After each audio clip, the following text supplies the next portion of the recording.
Nakita lang yung mga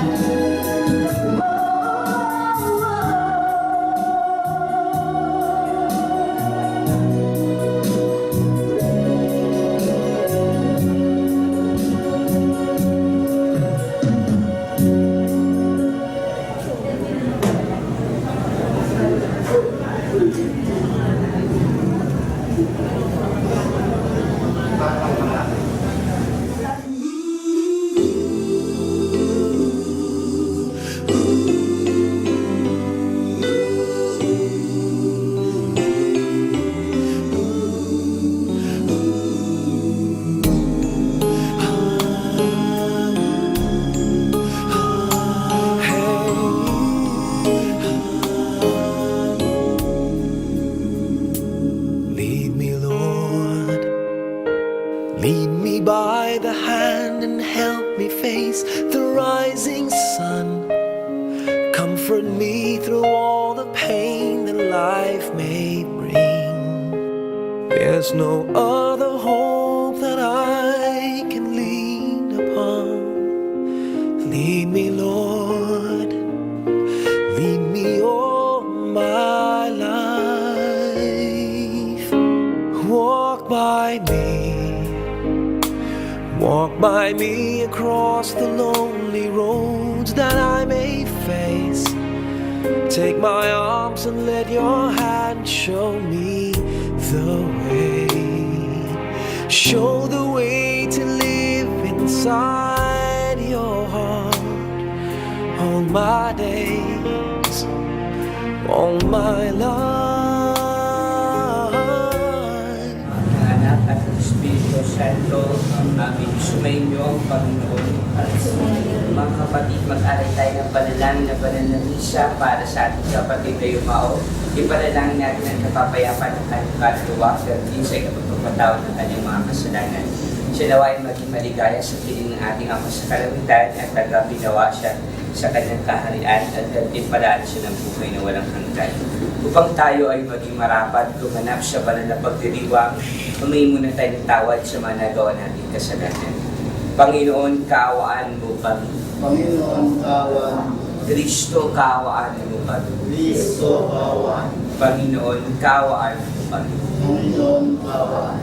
Kaawaan nawa ng Panginoon sa Kristo ang ating kapatid na yumao, patawarin ang kanyang mga kasalanan at patnubayan siya sa buhay na walang hanggan. Amen. Manalangin tayo. Ama naming makapangyarihan, ikaw ay mawaing mapapatawad kailanman. Kami lumuluhog para kay Marilu na iyong tinawag upang iyong makapiling. Pakundangan sa kanyang pag-asa at pananampalataya, maihatid nawa sa kanyang talagang bayan. At magkamit ng ligaya at pagpapakailanman sa pamamagitan ni Yesu Cristo kasama ng Espiritu Santo pagpa sa walang hanggan. Amen. Magsubong lahat, makinig sa pagbasa. Ang salita ng Diyos mula sa aklat ni Job. Ang sagot ni Job, sana ang sinabi ko ay may talat may sulat at ito ay magawang isang buong aklat. At sa bato ay may ukit itong mga salita ko upang sa habang panahon ay mabasa ng mga tao. Alam kong di natutulog ang aking tagapagligtas na sa akin magtatanggol pagdating ng wakas. Pagkatapos na maluray itong aking buong balat, ang Diyos ko ay mamamalas kahit naman ay maagnas. Siya ay aking mamamasdan at mukha ang makikita ng sariling mga mata, di ng sino mang iba. Ang salita ng Diyos. Salmong tugunan natin kung itutugon, Panginoong aking mahal, panalangin ko ay pakinggan. Digin mo ako ng aking dalangin, tapat ka't matuwid, kaya ako'y tingin. Itong iyong lingkod, huwag mo nang subukin, batid mo ng lahat, kami ay sa laking tugon. Panginoong aking mahal, panalangin ko ay pakinggan. Wala ng lahat ang aking pag-asa, kaya naman po ako ay tingin mo na. Ako ay umasa sa iyo, nagtiwala, na kung umumagay, ipagugunita, iyong pag-ibig mo, dalubhang dakila, tugon. Ang aking mahal, panalangin ko ay pakinggan. Ikaw aking Diyos, ako ay turuan, na aking masunod ang iyong kalooban. Ang Espiritu mo ay maging aking tanglaw sa aking paglakad, sa ligtas na daan, tugon. Panginoong aking mahal, panalangin ko ay pakinggan. Tatayo po ang lahat bilang pagbibigay galang sa mabuting balita. Haleluya, haleluya. Mabubuhay kailanman ang manalig sa inirang na manunugos ng sana. Haleluya, haleluya.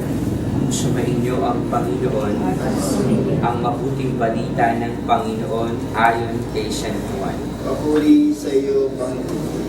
Noong panahong iyon, sinabi ni Jesus sa kanyang mga alagad, huwag kayong mabalisa, manalig kayo sa Diyos at manalig din kayo sa akin.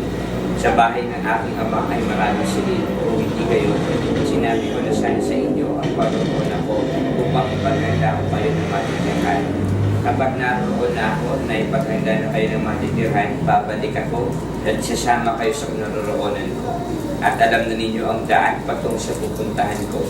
Sinabi sa kanya ni Tomas, Panginoon, hindi po namin alam kung saan kayo pupunta para namin malalaman ang daan. Sumagot si Jesus, ako ang daan, ang katotohanan at ang buhay. Walang makapupunta sa Ama, kundi sa pamamagitan ko. Mga kapatid, ang mabuting balita ng Panginoon. Pinupuri ka namin, Panginoon.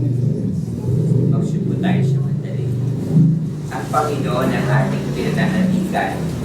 Tayo ay naniniwala na sa bandang huli ng ating buhay, tayo ay kanyang ililigtas at hindi rin tayo pababayaan.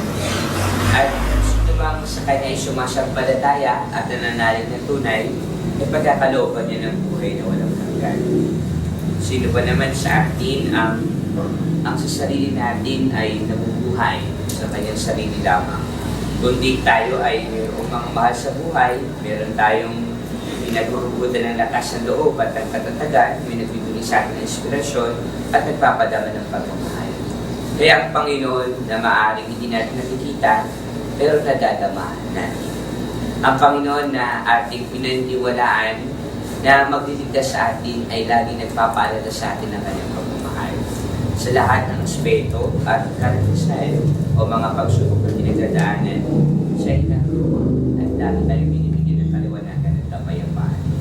Sa pagkakataong ito ay sa atin ay nagpaalam na si Marilu, siya ay atin ang ipinagkakatubilin sa Panginoon. Siya ay lagi natin pinagdarasal upang siya ay maging maligaya sa piling ng ating Ama. Sana sa kanyang pag-lisan, sa tayo rin na sa kanyang nagpapaalam, tayo rin ay magkaroon ng kaliwanagan. At ito ay tanggapin natin na maluwag sa kalooban at siya ay may pag-fight sa Panginoon. Sa kabila